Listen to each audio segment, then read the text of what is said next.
Jan Logie.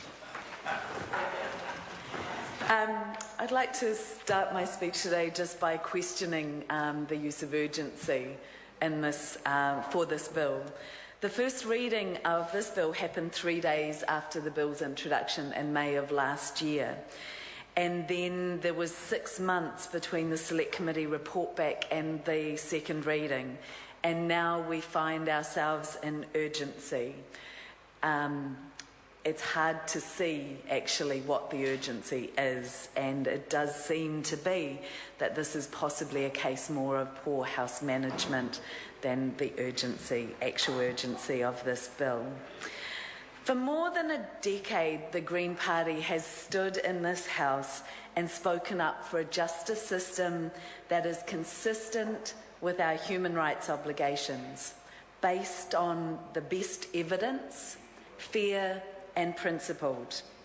We've often been in a minority taking this position, and it seems that today again there is no exception in this situation, as we are in a minority opposing this bail amendment bill.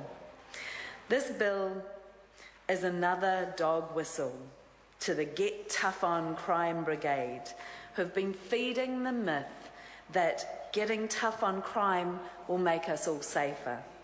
If only it were that easy.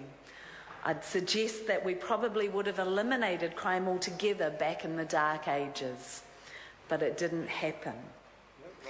This bill has an admirable purpose: to improve public safety and ensure the overall integrity of New Zealand's bail system. It's hard to argue with that as a purpose, but sadly, by examining the evidence, we know that it's not going to achieve these goals. It does not serve the integrity of a system with piecemeal, reactive changes. We need a much more strategic, integrated approach to ensuring justice and safety in this country. Despite the small likelihood of success, this bill does considerable mischief to some key tenets of our judicial system: the presumption of innocence until proven otherwise, and it also erodes the importance of judicial discretion. And these erosion of the central tenets of the legal system must be resisted. And this bill seeks to further erode these tenets, and so we will continue to oppose it.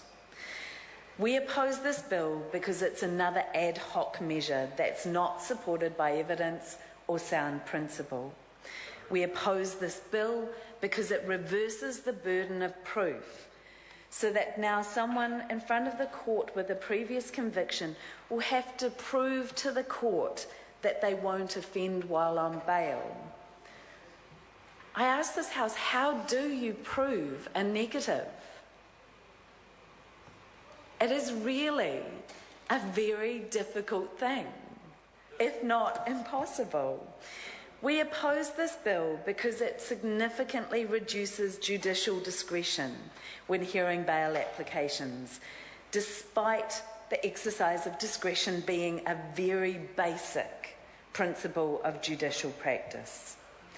We oppose this bill because it compromises the presumption in favour of bail for those aged 17 to 19 who have previously been sentenced to imprisonment.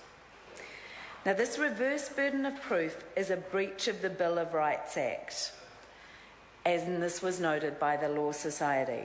Within the Bill of Rights Act, it states there is a right not to be arbitrarily detained.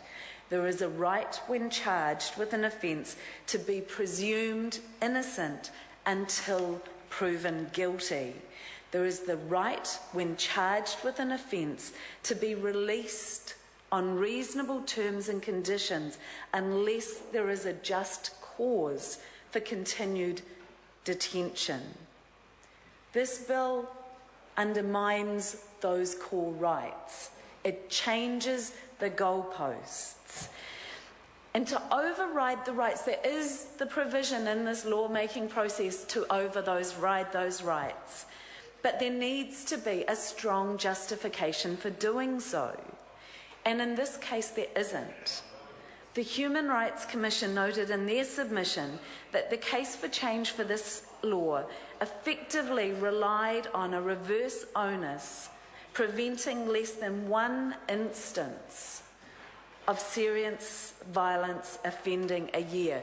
Less than one instance of that. And when I say that, I'm not undermining how the huge impact of that one instance on those families and that clearly that person themselves. But we do need to hold that in balance with the rights that have been taken from all the other people that will be affected by this law change. And I need to remind this House that 60% of people remanded on bail currently are found not guilty. And by extending this provision of not providing bail to people, we are denying people liberty and freedom when they may not be found guilty. That is a very serious matter. And removing the strong presumption in favour of bail for 17 to 19-year-olds who have previously been sentenced to imprisonment breaches a raft of our international obligations. The UN Standard Minimum Rules for the Administration of Juvenile Justice, the UN Guidelines for the Prevention of Juvenile Delinquency, the United Nations Convention on the Rights of the Child. All of these conventions emphasise the well-being of the young person and the avoidance of detention wherever possible. We signed up to these agreements as a country because we recognise that they are in the best interests of our children and young people and our society as a whole. Yet this bill seems to have forgotten that. And it's forgotten all of the research that we've done as a country and that has been done around the world to find out what actually works to reduce youth crime. In 2000, the Ministry of Youth Affairs, as it was then, commissioned a meta-analysis of all the research that had been done into the causes and solutions of youth crime. This research found that persistent young offenders started young and started committing serious crimes fairly early and were likely to keep offending. Now, the Dog Whistle Brigade will say, well, that's just cause for this bill. We need to lock them up. But what that research found was that persistent young offenders come from families overloaded with problems and under-equipped with coping skills. That young offenders show a range of problems that include substance abuse, criminal behaviours, accommodation difficulties, poverty, unemployment, mental health problems, violence, neglect, and abuse of every type imaginable, and poor education and more. And I'm quoting from the report when I give that list. With so much going on, they found that effective solutions need to use multiple techniques and touch on the four corners of a young person's life: family, school, work, peer group, and neighbourhood. And they need to provide these young people with skills in how to avoid offending. This lock him up, throw away the key does nothing towards that vision. And that same research found that residential interventions, of which locking them up is a core, is clearly an example, have to work so much harder to succeed.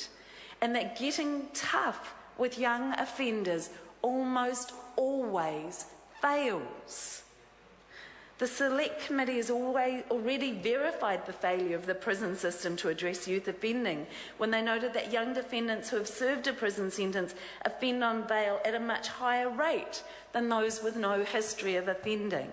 So why, when we have a chance to intervene and actually make a difference in the lives of these young people and reduce their chances of offending, would we forget everything that actually works and respond by removing the fairness from the system and keeping them locked up longer?